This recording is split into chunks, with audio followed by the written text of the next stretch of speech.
تو یاد رکھیں جب گھر میں کوئی مہمان آتا ہے تو ہم اس مہمان کو اپنے گھر کے دروازے تک، اور بعض اوقات ہوتا ہے گلی تک، اور بعض اوقات ایسا ہوتا ہے کہ گلی سے باہر نکلنے تک، اور بعض اوقات ایسا ہوتا ہے کہ گاؤں سے باہر یا شہر سے باہر نکلنے تک اپنے مہمان کے ساتھ جاتے ہیں تاکہ وہ ہم سے راضی جائے۔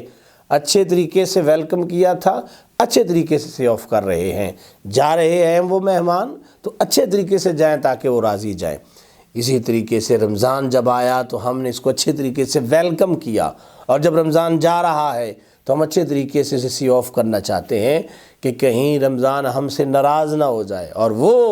یہ رات ہے، اس سے پہلے ہم رمضان کو اپنے سے جدا کر رہے ہوتے ہیں۔ بسم اللہ الرحمن الرحیم، نحمدہ و نصلی و نسلم علی رسولہ الکریم، اما بعد۔ محترم ناظرین، فہم دین کورس رمضان مبارک 2026 میں آپ کی خدمت کے اندر ایک نئے موضوع کے ساتھ حاضر ہیں۔ آج ہماری گفتگو کا موضوع ہے لیلۃ الجائزہ، رمضان کی آخری رات، عید الفطر سے پہلی رات، جس کو چاند رات کہا جاتا ہے۔ یاد رکھیں میرے مصطفیٰ کریم صلی اللہ علیہ وآلہ وسلم نے رمضان کی فضیلتیں بیان فرمائیں تو وہاں پہ رمضان کی آخری رات کی بھی فضیلت بیان فرمائی۔ حضرت ابو ہریرہ رضی اللہ عنہ روایت کرتے ہیں کہ رسول اللہ صلی اللہ علیہ وآلہ وسلم نے ارشاد فرمایا کہ 5 چیزیں مجھے عطا کی گئیں، مجھ سے پہلے کسی نبی کو نہیں عطا کی گئیں۔ ان میں سے پہلی چیز ہے حلوف فم الصائم اطیب عند اللہ من ریح المسک، کہ روزہ دار کی منہ کی خوشبو اللہ کی بارگاہ میں کستوری اور مشک سے بھی زیادہ اہمیت رکھتی ہے۔ سمندر کی مچھلیاں روزہ دار کے لیے دعا کرتی ہیں۔ اور تیسرے نمبر پہ سرکار نے فرمایا کہ جنت ہر روز سجائی جاتی ہے، اور فرشتوں کو اللہ کہتا ہے کہ جنت کو سجا دو، ابھی میرے بندے تھک ہار کے تم آئیں گے تو جنت میں آ کے وہ سکون کریں گے۔ نبی پاک صلی اللہ علیہ وسلم نے ارشاد فرمایا کہ چوتھی چیز جو میری امت کو عطا کی گئی، سرکار نے فرمایا کہ سرکش شیطانوں کو اس ماہ مقدس کے اندر قید کر لیا جاتا ہے۔ اور 5ویں اور آخری رات جو میرے موضوع کے مطابق ہے، سرکار نے فرمایا کہ جب رمضان کی آخری رات ہوتی ہے تو روزہ داروں کی بخشش ہوتی ہے۔ صحابہ نے پوچھا یا رسول اللہ صلی اللہ علیہ وسلم کیا یہ لیلۃ القدر ہے؟ تو رسول اللہ صلی اللہ علیہ وسلم نے فرمایا کہ نہیں، تم بتاؤ کیا مزدور جب اپنا کام پورا کر لیتا ہے تو اس کو مزدوری ملنی چاہیے کہ نہیں؟ صحابہ نے کہا یا رسول اللہ صلی اللہ علیہ وسلم یقیناً ملنی چاہیے۔ تو سرکار صلی اللہ علیہ وسلم نے ارشاد فرمایا کہ جب میرے امت کے افراد رمضان میں اپنی بات کو اور اپنی عبادت کو پورا کرتے ہیں، اپنا کام پورا کرتے ہیں، تو اللہ تعالیٰ انہیں پھر یہ چیز عطا فرماتا ہے کہ خداوند قدوس ان کو ان کا اجر دیتا ہے، اور یہ جو بخشش مل رہی ہے اس اجر کی وجہ سے مل رہی ہے کہ جو اللہ پاک کی طرف سے اسے دیا جاتا ہے۔ پھر میرے مصطفیٰ کریم صلی اللہ علیہ وآلہ وسلم نے فرمایا من قام لیلۃ العیدین محتسبا للہ لم یمت قلبہ یوم تموت القلوب، کہ جو عیدین کی 2 راتیں، عید الفطر کی چاند رات اور عید الاضحیٰ سے پہلی رات، اگر کوئی بندہ اللہ کی عبادت کرتا ہے تو اس کا دل اس دن نہیں مرے گا جس دن تمام دل مر جائیں گے۔ میرے مصطفیٰ کریم صلی اللہ علیہ وآلہ وسلم نے فرمایا کہ جو 5 راتوں میں عبادت کرتا ہے اللہ تعالیٰ اس پر جنت کو واجب کر دیتا ہے۔ ایک ہے لیلۃ الترویہ 8 ذی الحج، اور ایک ہے لیلۃ العرفہ 9 ذی الحج، اور ایک ہے لیلۃ النحر 10 ذی الحج، اور ایک ہے لیلۃ الجائزہ، یعنی یہ انعام کی رات کہ جو عید سے 1 دن پہلے والی ہے، اور ایک ہے لیلۃ البرات یعنی شعبان کی 15ویں رات۔ میرے بھائیوں یہ یاد رکھیں کہ چونکہ یہ رات ایسی ہے کہ اس رات ہم ایک عظیم مہمان کو رخصت کر رہے ہیں، جو عظیم مہمان ہمارے گھروں میں آیا،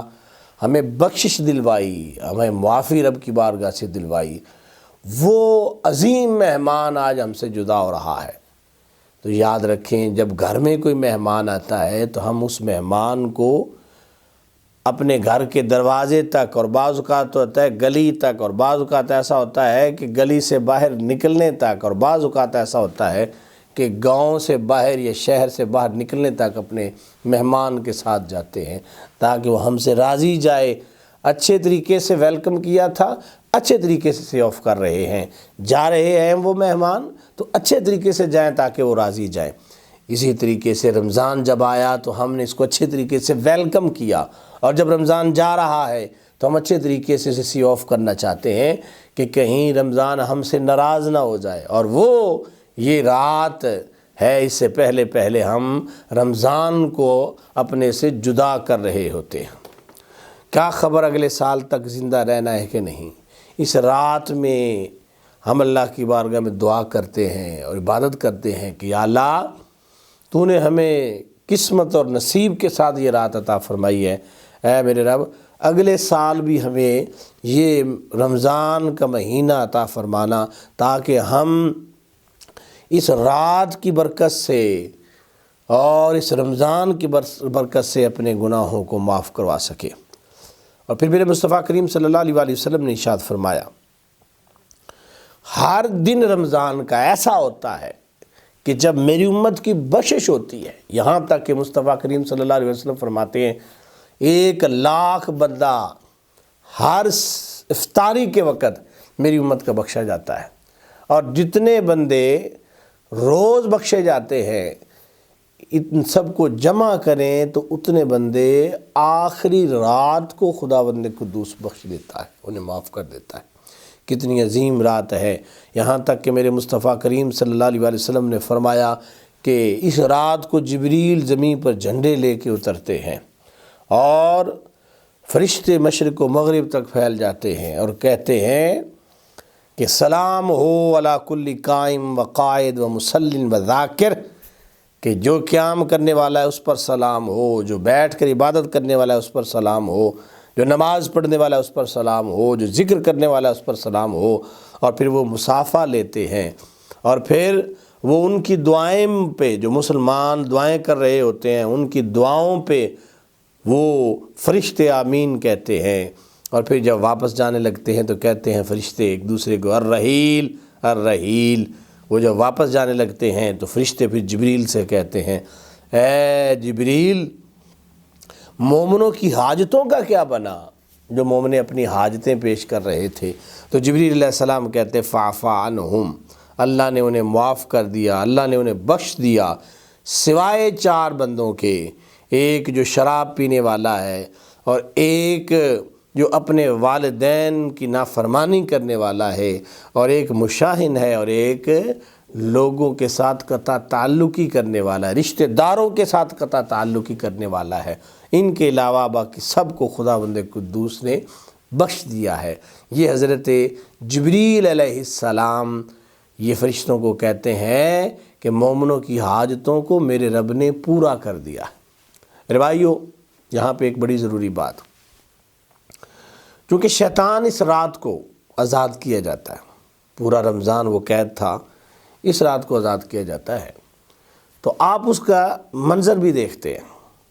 گلی بازاروں میں اونچی اونچی آواز سے ڈیک لگ جاتے ہیں، خاص طور پر حماموں کے سامنے ڈیک لگے ہوئے ہیں، لوگ آ رہے ہیں اور مستی کر رہے ہیں۔ میں نصیحت کروں گا اپنے تمام مسلمان بھائیوں کو کہ شیطان کو جیسے آپ لوگوں نے پورا رمضان مایوس کیا کہ اے شیطان تو ہمیں گمراہ نہیں کر سکتا، خوددارا اس رات بھی شیطان سے پناہ حاصل کرنے کے لیے رب کی بارگاہ میں پناہ لے لیں، اور شیطان سے محفوظ رہنے کے لیے لا حول ولا قوت الا باللہ العلی العظیم پڑھیں، اعوذ باللہ من الشیطان الرجیم پڑھیں، تاکہ آپ آج کی رات جو چاند رات ہے اس رات بھی محفوظ رہ سکے۔